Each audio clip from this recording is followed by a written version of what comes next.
देख चिमनी, ते इतने अचानक भयानक मोला झन बुलाए कर भाई। तब पहले तो आवत रहिस, अब का होगे?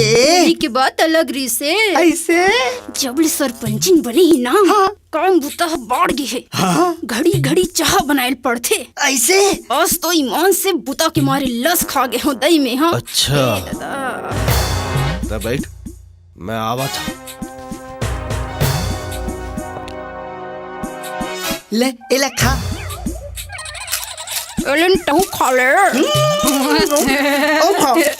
ले का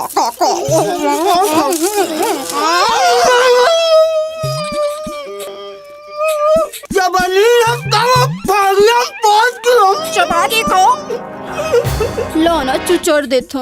चल भागियम पहुंच के ले रिसाजन भाई मोर चाव लेना।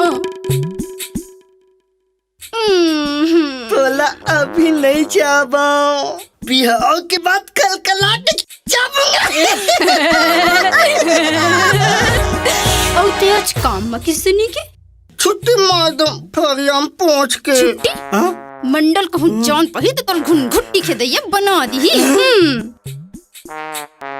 मैं अब ओला कर रहा हूँ। ऐसे थप्पड़ मारू ना तो मुत डरी भागियम पहुंच के। हम खोल मालिक भाग पुलिस भाग। अभी मजा रे।